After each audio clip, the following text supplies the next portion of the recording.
Әхмәт Зәки Вәлиди күренекле башҡорт сәйәси эшмәкәре, тарихсы, төрки халыҡтарҙың милли азатлыҡ хәрәкәте етәкселәренең береһе.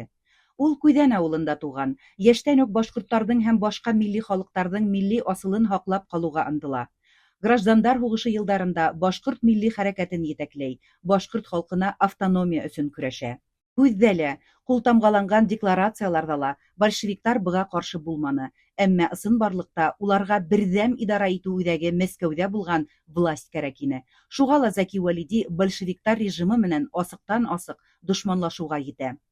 Шуның өсөн уны бөгөнгө көнгә тиклем ғәфү итмәйҙәр. Беҙҙең ырыуҙаштарыбыҙ Зәки Вәлидиға ҡаршы кампания башланы ла инде. Уны немец разведкаһына эшләгән һәм ғөмүмән нацист булған тип уйлап сығарылған ғәйепләүҙәр таҡтылар. Был буш һүҙҙәрҙе ФСБ инҡар итте. Шуға ҡарамаҫтан, Сибайҙа һәм Темәстә Зәки Вәлиди һәйкәлдәре һүтелде. Санкт-Петербургта ҡуйылған бюсты алынды.